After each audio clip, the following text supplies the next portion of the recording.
Hey everybody, this is Curtis with Everything Hamradio.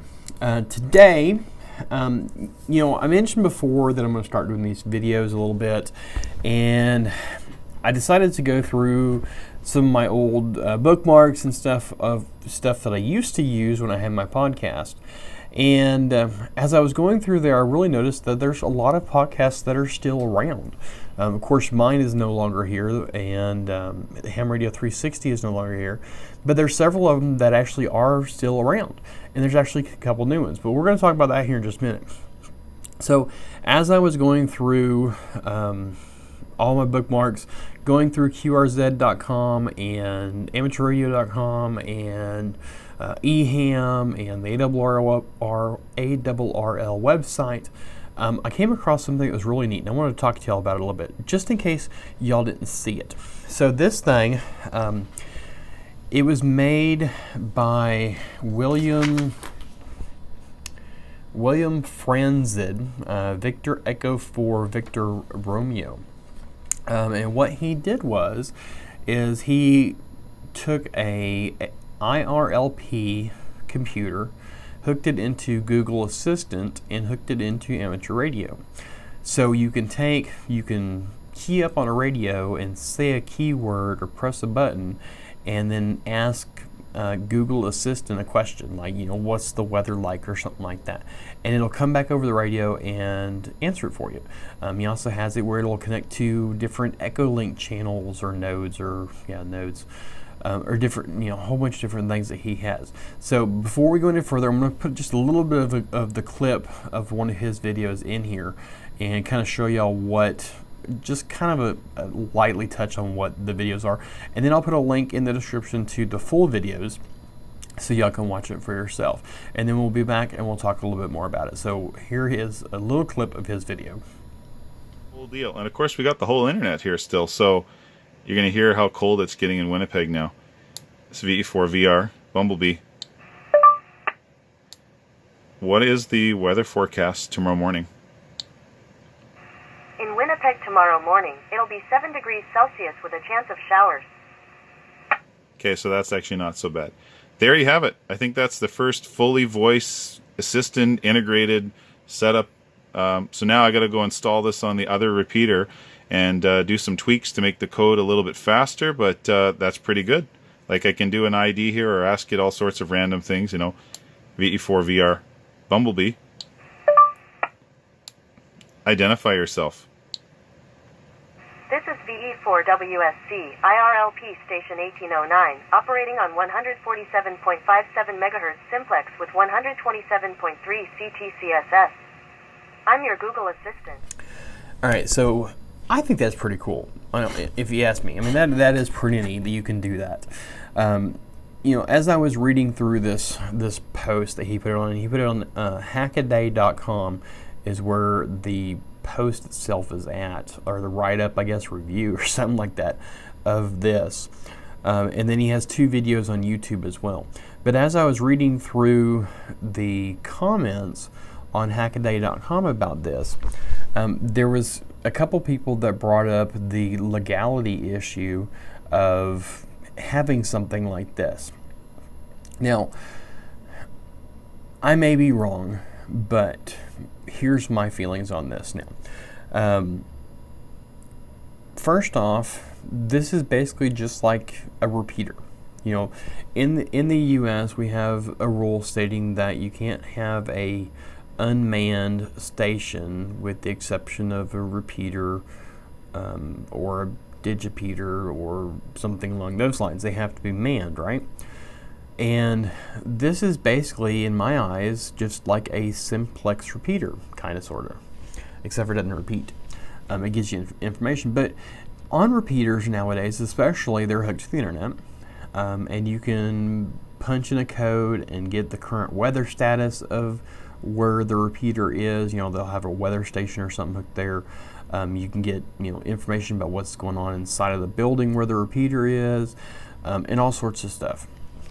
You have auto patches and stuff that you can make phone calls and stuff with. So there's a lot of similarities on this Google Assistant connection that is already being used, kinda.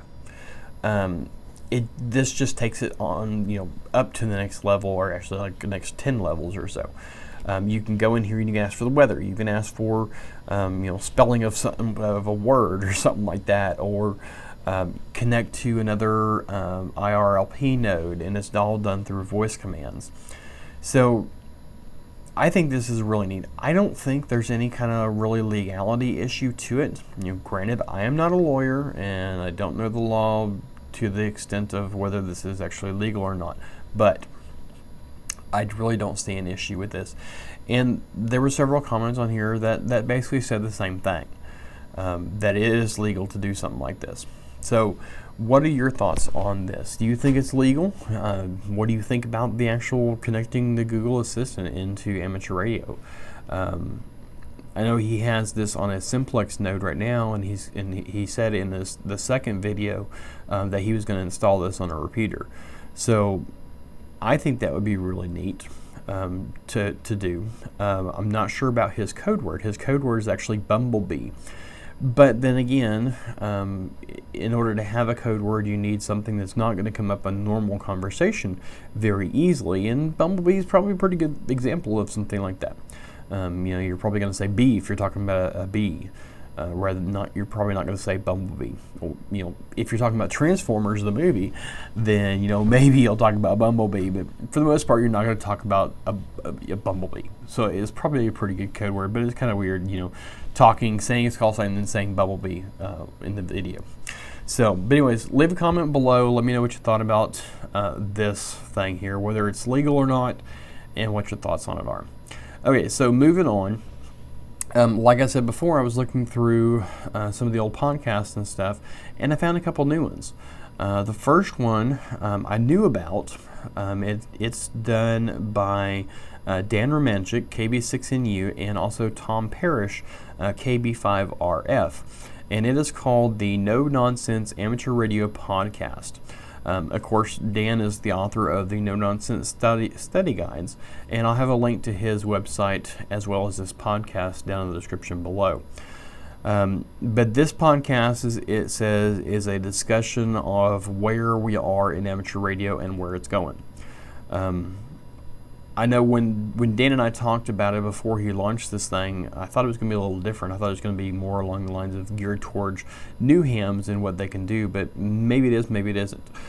This podcast started back in June of 2018, and is so far, as of this last episode, which is episode number 10, came out on January the 11th of 2019.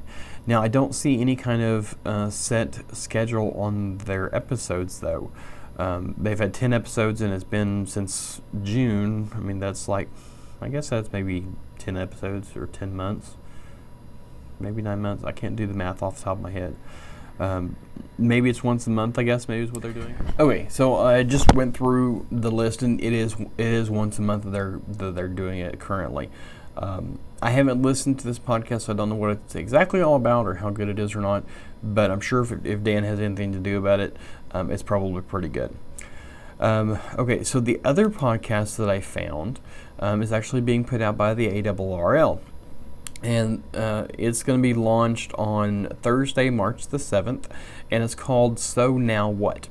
And it's aimed at answering questions, providing support and encouragement for newcomers to get the most out of the hobby. So all those people that just get their license, that's one of the things that I've always said is a lot of times people will get their license and have no idea what to do next, what kind of radio to buy, what part of the hobby they want to get into without some kind of help, some kind of Elmer to help them.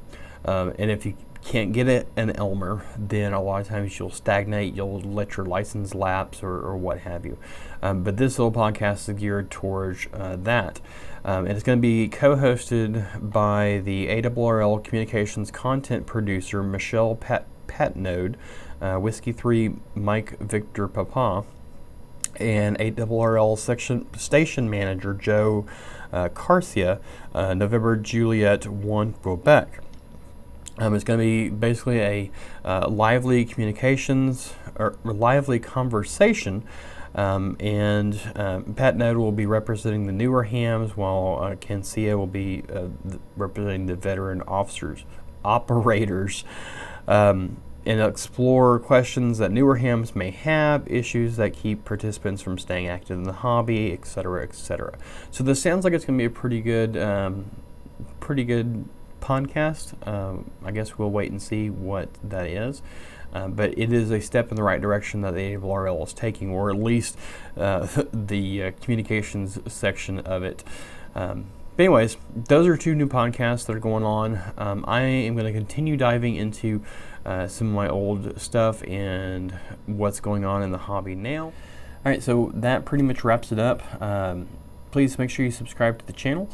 Click on the bell icon so you don't miss anything. Check out our Facebook page at facebook.com/everythinghamradio and our blog at everythinghamradio.com. Check out or subscribe to the newsletter to get, or to the email, not to the newsletter. Don't do newsletters, but subscribe to the email list to get emails on when I publish new blog posts or new video like this, or what have you. But anyways, y'all, that is pretty much it. So I'm going to say 73. So we'll talk to you later and on the next video, and I'll see what else I can find.